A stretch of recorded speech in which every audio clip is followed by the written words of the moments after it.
Kelp in Minecraft is more useful than most people think.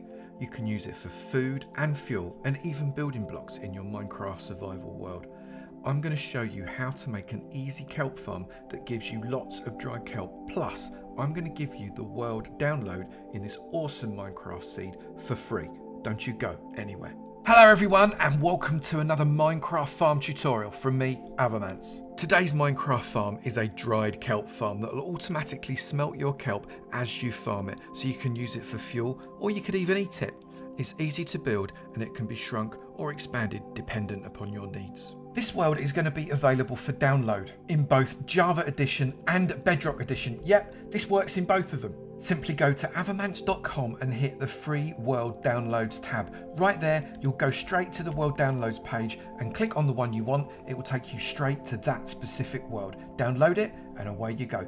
Instructions on how to do that are in the folders and on the world download page. Everything you need for this farm are in the top 3 rows, including 32 temporary blocks. Everything in the bottom row is for decoration. It's completely optional. It is entirely up to you. Let's crack on with it. The farm I'm going to make has got a footprint of 10 blocks by 19 blocks, but you can make it smaller and even make it bigger if you want to.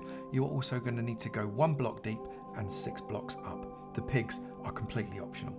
The first thing you need to do is to come to the corner of where you want your farm to be and count in 1, 2, 3, 4 along the short edge, then 1 in and remove that block, and then remove that entire row right to the end except for the last block, like that. If you wish, you can then pop blocks in the bottom here. You can't see them very well, but you can see them. So for aesthetics, if you want to fill that in, that is absolutely fine. Then grab yourself a water bucket, place a water bucket in that last block there. Then jump 2 blocks and place another one. That creates an infinite water source. Collect a water bucket from there, jump 2, water bucket from there, jump 2, water bucket from there, jump 2, and complete that all the way along the entire trench. You should have a trench of non-flowing water, and then on the side that's got fewer blocks on it, so that side rather than this big old side here, place a piston so as it is facing over that water source block all the way along. You should have 17 pistons there, and then come around behind those pistons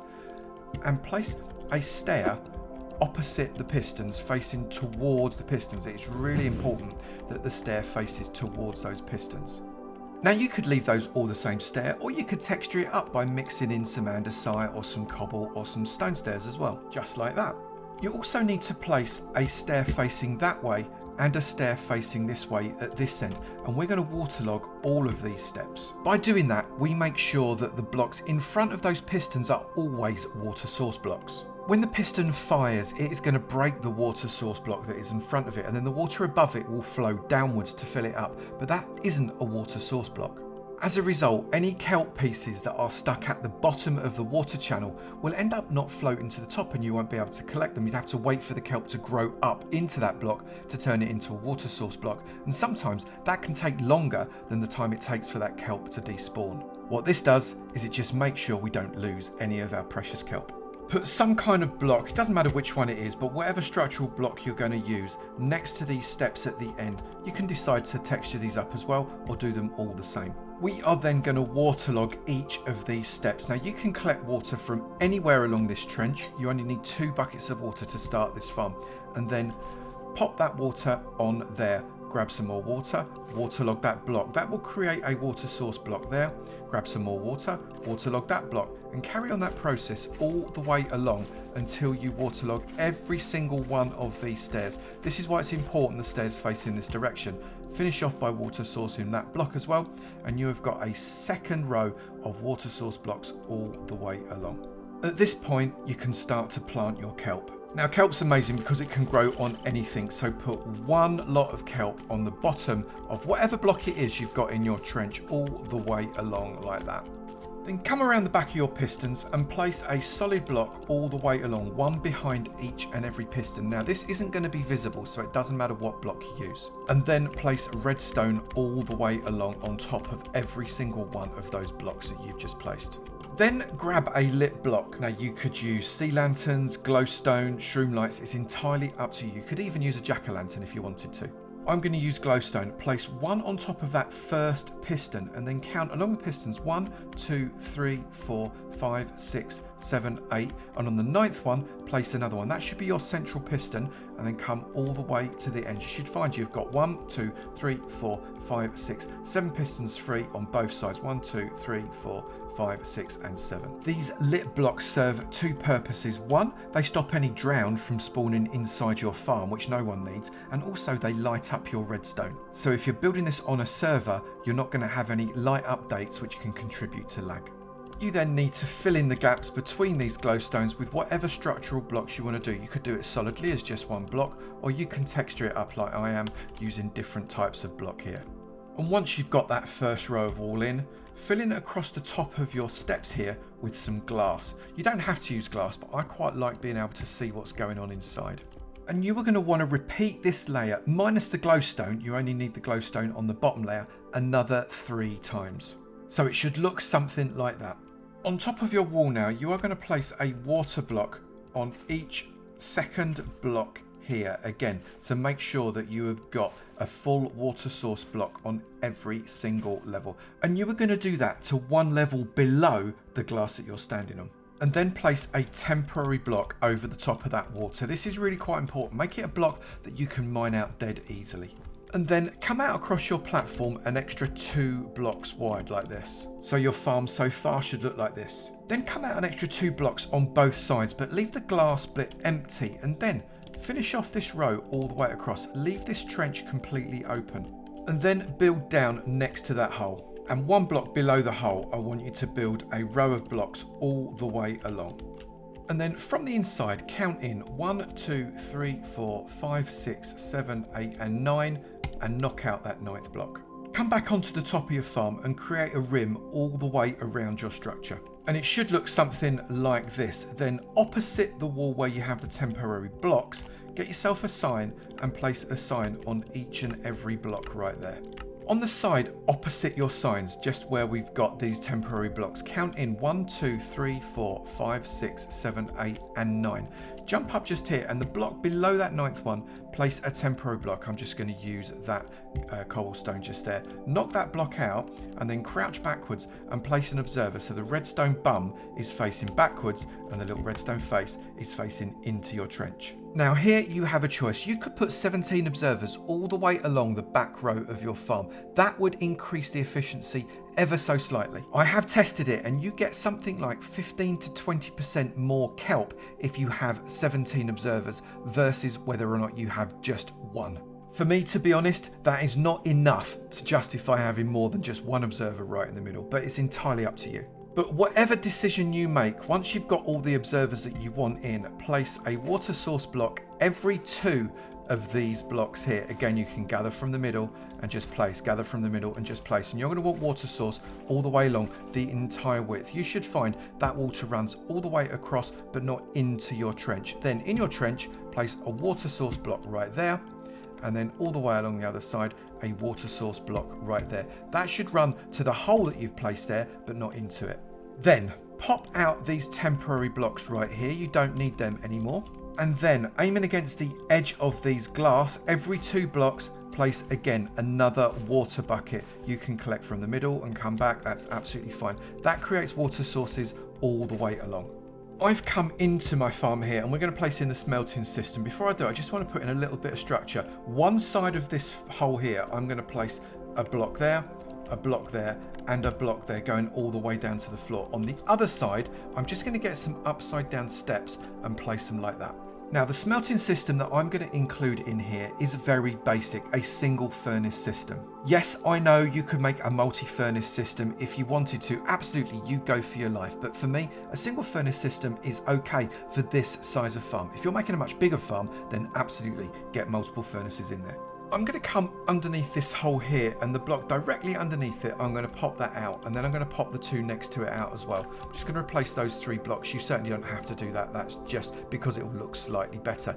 Get a double chest and place it into this corridor area right here, and then get a hopper and press shift click so as it points into that chest like that. Grab yourself a furnace, shift click that on top of that hopper, and then get another hopper and shift click into the side of that furnace. You're then going to get another hopper, shift click into the top of the furnace, another chest, put it on top of that, and then on top of that as well. You're then going to get a final hopper, and you're going to place that hopper, shift clicking into that. What's also quite nice is placing a lever on the face of the furnace. That means you can use this furnace to collect XP as well as it smelts up all of the kelp. This lower chest is where you're going to put the fuel. Now, if you wanted to connect up a bamboo farm or something like that to post into that chest, that's a really great idea, and it'll just keep chugging without you having to replenish it. But for now, I'm just going to throw some coal in. That coal in there is now going to flow into the fuel section of that furnace. The kelp, when it's collected, will flow into this chest, and the chest is there to stop overflow. If you get loads and loads of kelp coming in, it might be that the furnace can't smelt it up fast enough, but that chest will stop you getting floaty kelp on top of that hopper and losing any. Gotta be honest, quite unlikely, but it's good to play safe. Come around the back of your farm and take out that temporary block that you used when you placed that observer at the top, and place an observer so the redstone bum is facing downwards. Then, with a bit of scaffolding, get up on top of that and place a bit of redstone on top of that observer, just like that. You can come down that scaffolding now, that's all you're going to need it for. Then come underneath that observer, and with a block gap, come really close and place another one so the redstone bum is facing up there, and then come on top of here and place a bit of redstone dust on top of that face. That is going to fire your pistons. And if you come around the outside, you can see we have got kelp flowing into our furnace already, which means we've already got dried kelp coming in too. The way this works, this observer sees a kelp grow up in front of its face. It lets out a redstone fart, which lights up the redstone on top of that other observer's face. That then also lets out a redstone fart, which lights up that redstone, which lets out a redstone fart, which runs along this redstone chain here, which fires the pistons. The last thing you need to do is come up on top of your farm and put a roof on it. Now, the reason you would do this, one, is to stop things from falling in, but more specifically, every now and again the kelp on these edges can pop up quite quickly and then jump onto the walls of your farm, and you're going to lose it. So let's get it covered up so all of that kelp goes into the collection system. You have now got a working farm, but you might want to make it look just a little bit nicer, fill in some walls and all that kind of thing. But if you want to, you can literally leave it like that. That will work perfectly. I am not going to leave it like that, which is why I've got the size of footprint that you can see right here. I'll tell you what, why don't we have a little bit of a time lapse and let's fancy up this farm. Sit back, relax, enjoy the music and enjoy the build.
think we're done. Let's have a look at it. Our farm is finished and we've landscaped the surroundings to help it fit into our world. It's an open plan with entrances at the front and the sides with a stone design throughout. It's functional with storage and crafting to convert your dried kelp into blocks. Even the bees came along to visit. Coming inside, in the time it's taken me to build that, we have managed to get 3¼ stacks and we've got 17 kelp left in there. It looks like it's fired not that long ago because all the kelp is really low. I'm really pleased how this one come out. It actually could be turned into a really good base by the sea. This is a brilliant seed, so I really recommend you come and give this one a world download. It is a gorgeous seed, lots of things really close by. And with this as your starter base, I reckon you could be making an awesome Minecraft survival world. You can download the world at avomance.com. Just click on the free downloads page and it will be there waiting for you. Do let me know in the comments below if you decide to download this world and what you do with it. In the meantime, I look forward to seeing you in another video. You take it easy now. Bye.